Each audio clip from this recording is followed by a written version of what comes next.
Hello, my loves.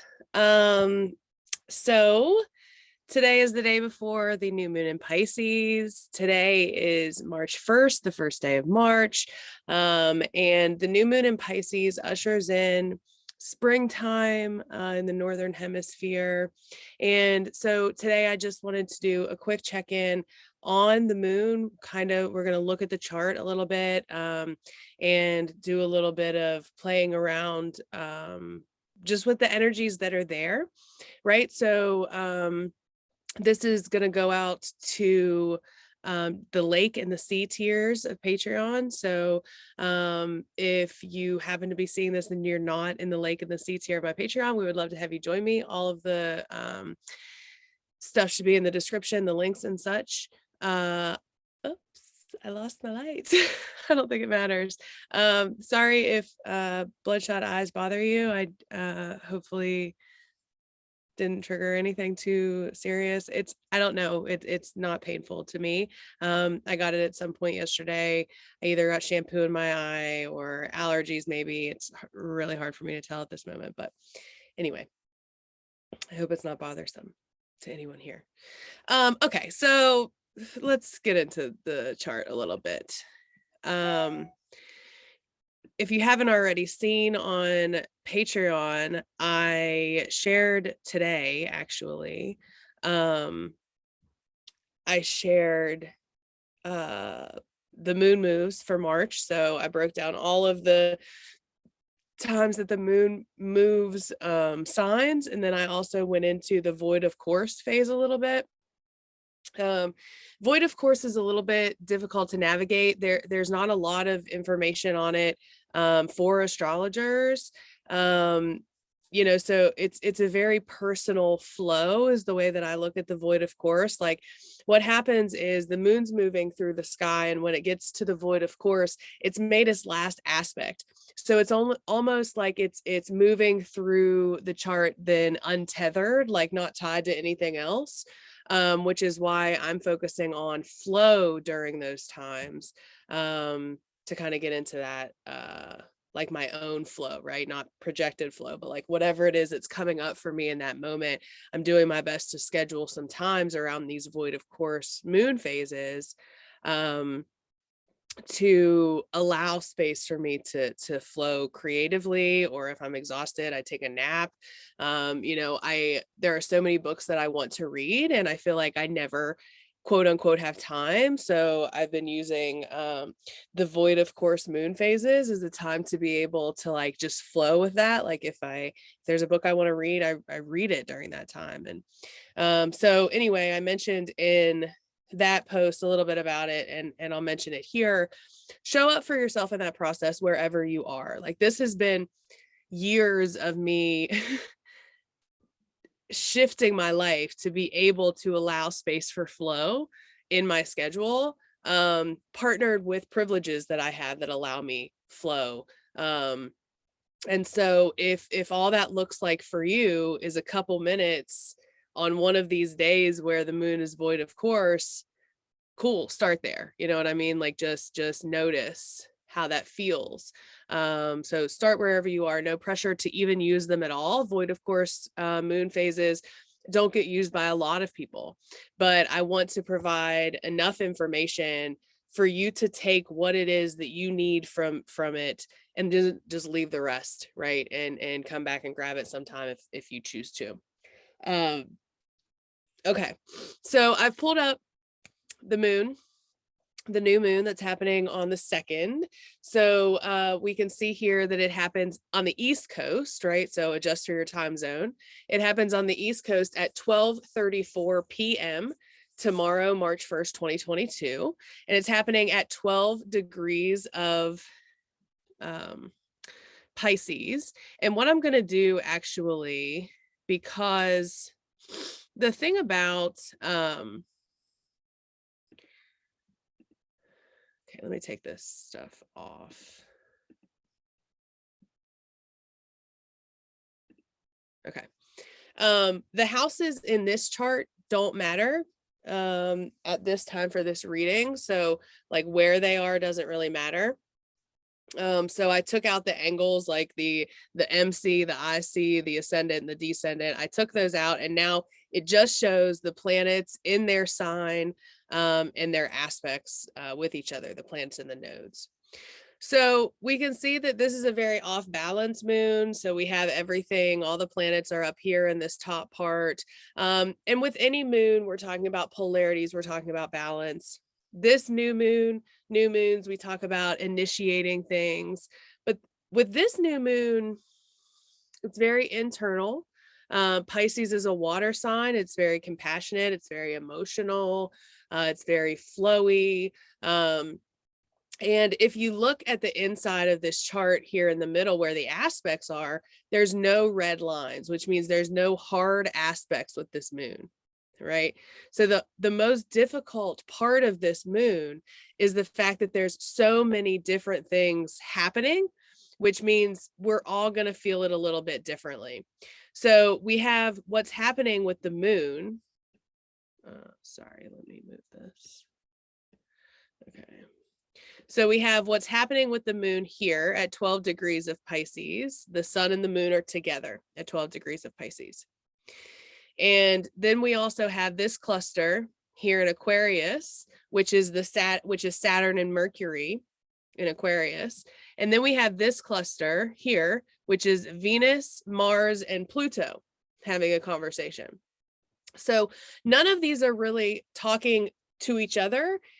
There's three different things happening. So in the collective, we can see three different things playing out, right? In our lives, we can see three different things playing out, and we're going to talk about those different themes. We have talked about those different themes in previous kind of conversations, but with this one, with the Capricorn, we talked about it, right? Pluto is there. It's super intense. We have Mars and Venus moving together through our passions, our energy, yin and yang, and all of these polarities between the quote unquote masculine and quote unquote feminine, and how that plays out in the collective and how that plays out in our own world, right? It's passions, it's lovers, it's fighting, it's Mars initiating, it's Venus receiving, and kind of all of the different dualities that are happening collectively. It's happening in Capricorn, so we're seeing that systematically. We're seeing that in wars, things happening and playing out all over the world.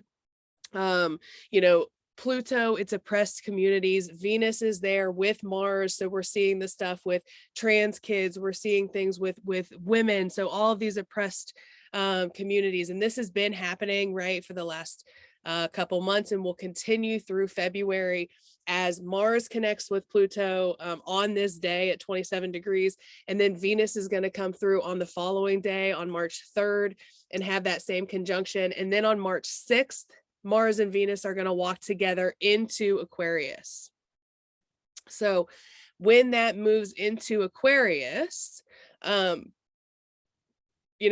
a shift, and that's Mars and Venus now are looking more towards the future. There's a shift in the energy. There's less about the past and more about the future. And so that's going to play out for each of us differently. So take a look at Capricorn in your chart, see if those themes are showing up for you in your life. So that's happening. It also has this nice little sextile and trine to the nodes. So that's playing out there as well. We also have what's happening in Aquarius with Saturn and Mercury. So Saturn is the limitation. Saturn is our responsibility. Saturn is the brick wall. Mercury is our communication. So we saw this probably a couple days leading forward. This is those peace talks that were, quote unquote, peace talks that were happening with Russia and Ukraine, trying to figure something out, but hitting a wall, right? Saturn is often known as like the cock block of whatever the situation is. So that's the collective level of it, but then we can dial that into our own lives and see where we may have hit a roadblock, or maybe we have said something that we had to kind of go back on, or maybe we were Saturn, right? Maybe we had to put the boundary up in a place, or there's something coming up with boundaries around that, right? This is an air sign. It's about the collective. It's about our community. It's about our thoughts, humanitarianism, our beliefs. And so with Mercury, the mind, and Saturn, the structures, you can see some of that playing out in our own life in different ways. And then we have this happening here in this moon happening in Pisces. So you have 3 houses in a row in your chart that are being activated by these 3 transits. So we have Capricorn, Aquarius, and Pisces in your chart being activated by very different energies, right? Because then we move into the Pisces stuff, and this is kind of hopeful. Like this is, connected to Jupiter here at 14 degrees, and Jupiter is the sign of hope. It's in its home sign of Pisces, which it enjoys to be in. This is very faith-based. This is very spiritual. This is very compassionate. This is very emotional. This is very wide open mind and love for humanity, right? And I think in the collective, we can see all of these different things playing out, right? We have people that are very much tied into the compassion and the watery piece of what's happening collectively.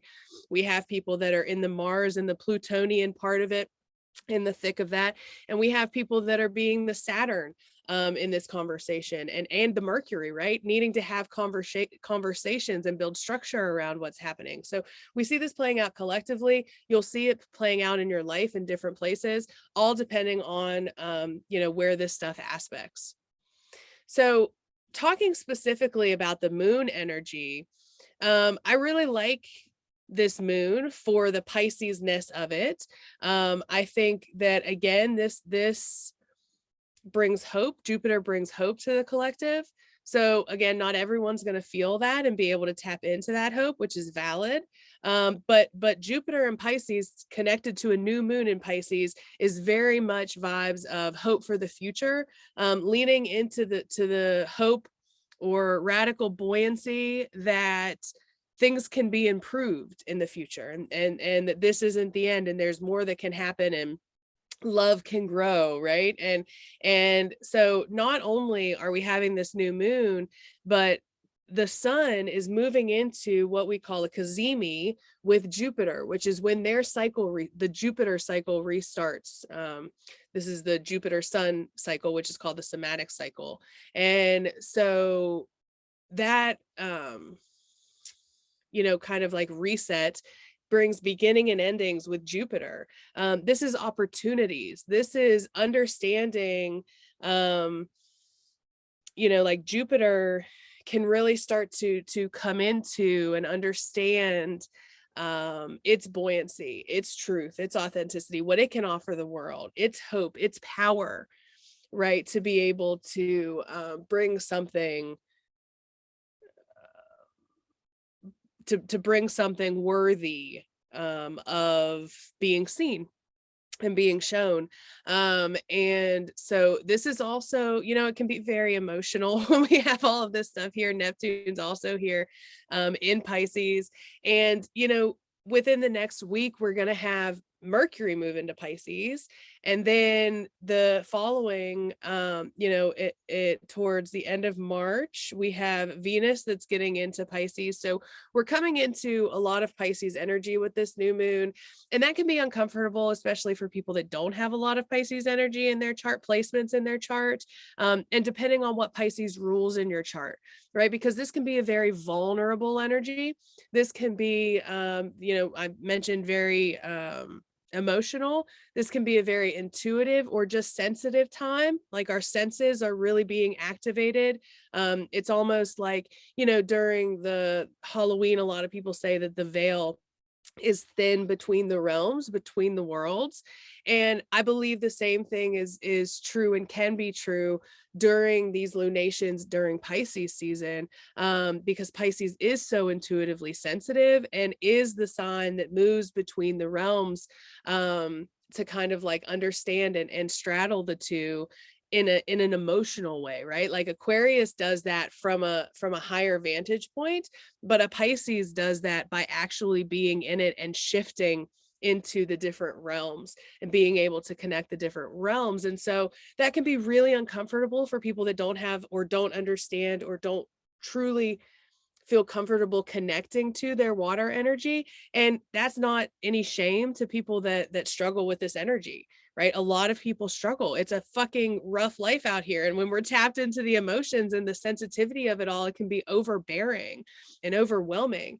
And so depending on where we hold that trauma, with vulnerability, with intimacy, with compassion, with grace, with boundaries, right? It can be a very difficult time. And so as we have the sun moving into, in this new moon and moving into this conversation with Jupiter, I always will invite people during this time to allow themselves to fantasize what their future could look like in its most idealistic space, right? And it's one of those moments where if you shoot for what is it? You shoot for something and you land amongst the stars, right? And that's kind of where we are, like when we're imagining, when we're in our fantasy land, when we are being idealistic, we don't want to lose touch with reality and what's true and what's able to come to us.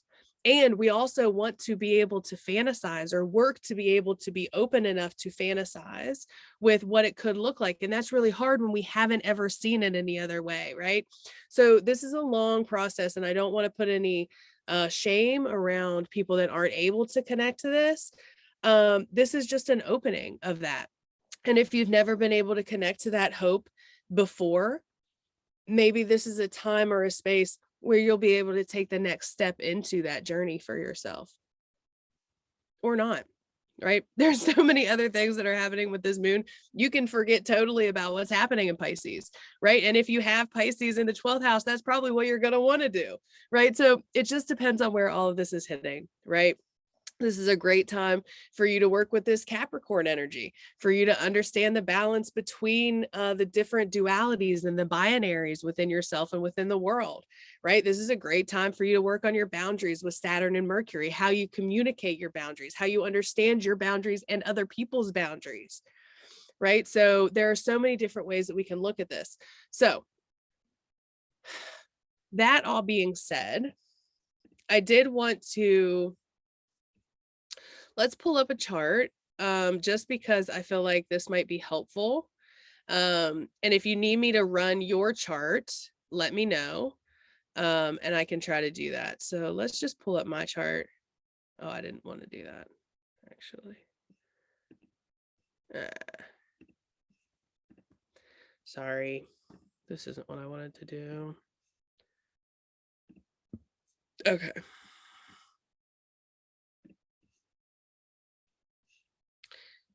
Okay.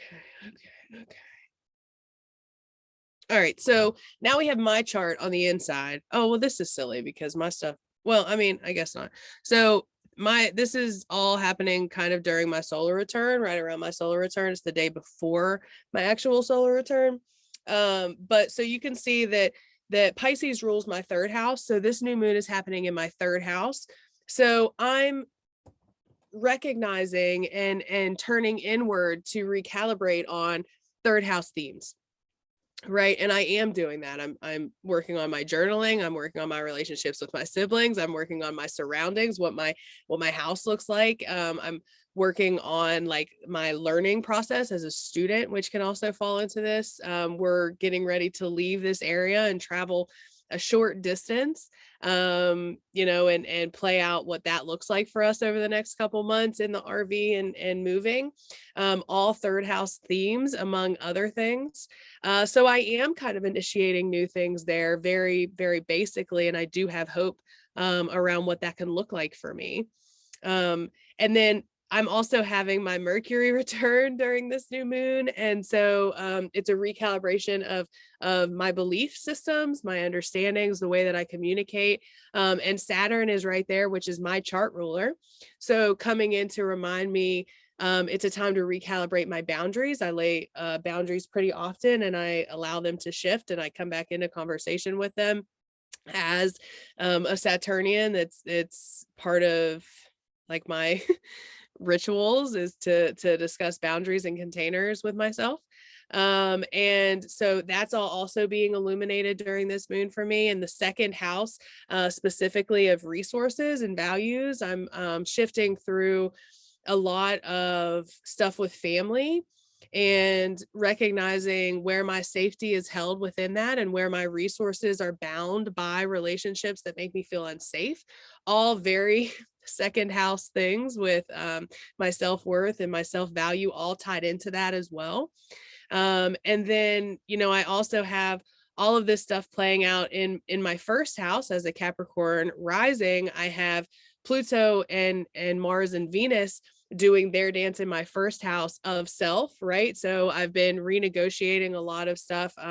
If you've been here for a while, I've noted that I struggle with binge eating disorder, and it's something that I've been working on and am continuing to work on.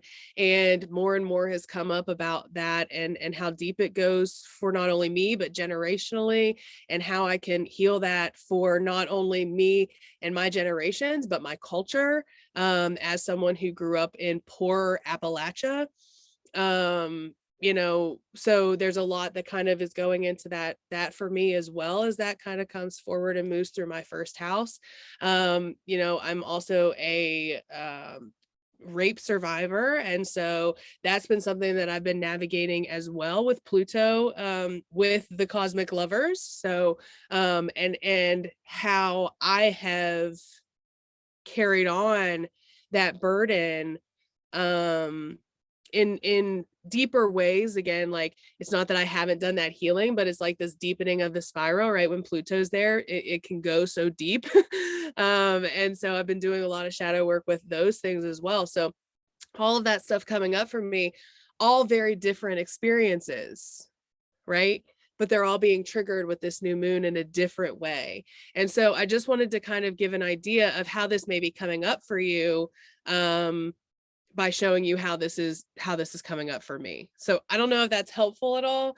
I have a lot of stuff pinging, right? So I also have this thing happening here with the North Node sitting right with my Mars, which is pulling up a lot of that same conversation as a rape survivor. Mars is often tied to aggressive sexual advances, and especially when tied to Pluto or when tied to the nodes, it can be karmic. And so that's coming up as well. The generations of lineage that have experienced that same trauma and abuse that I carry. And that's happening in my fifth house, which is the house of creativity, the house of children, and the house of anything that you give birth to, hobbies and pleasures. So coming into all of that same conversation with the North Node as well. So yeah, I don't know if you guys care about what's going on for me, but sometimes I feel like seeing an actual chart is helpful. So I hope that was helpful for you. If it wasn't, too bad, I guess. We're already through it. But yeah, so if you want me to run your chart so that you can see the new moon over this moon to kind of see how it plays out, if you can't visualize it, that's fine. And I don't mind to run it for you. So let me know and I'll check back in today and we can do it. We can figure it out. So if you have any questions about this moon, I think it can go so many different ways, but I think if you're able to, I would invite you to latch on to any bit of hope, any bit of, like belief, right? Pisces is all about believing and understanding their intuition and their truth, regardless of what the facts are around them. And so rooting into using this new moon to turn inside and really connect with yourself and really understand what your truth is and your beliefs and your understandings are of why you're here, what's happening here, what you can bring to this, what your desires and passions and purpose are in this life, and navigating that, right? If I have the time, space, and energy, I want to offer a tarot reading, a tarot spread for anyone to utilize during this new moon. But I always invite you to search things online. There's so much free tarot spreads and people are putting them out all the time for everything. So, if I don't get to it, there's always other options you can find for free. And I understand if you're hesitant to trust other people, but again, take what resonates, right? If you look at something and it doesn't feel right, leave that. Like, that's not for you. And that's if it's something for me or anybody else. Like I tell people all the time, I'm never going to say everything right for every single person, right? That it's not possible. We're all in a different journey. We have different triggers, etc. And so I always tell people, take what resonates for you and leave the rest, right? Your subconscious can deal with the rest of it. If it's meant to come to you, it will come to you, right? So anyway, a little bit of a side side rant. But as we get into March, we're going to talk a little bit more about what's coming forward as Mars and Venus move into Aquarius. But, you know, as always, we're in it with Pisces. So if the emotions are coming, if you're feeling more sensitive to things, more triggered by things, activated by things, do what you can to resource and support yourself, even if that's just making a cup of tea and wrapping yourself in a blanket and watching your very favorite movie.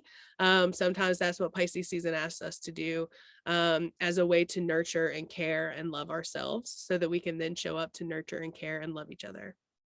So I hope this has found you well. I'm sending you all so much love and comfort and rest as we move into this new moon phase. If you have any questions or you'd like to share with me what's coming up for you, I would love to hear it. We will talk very soon.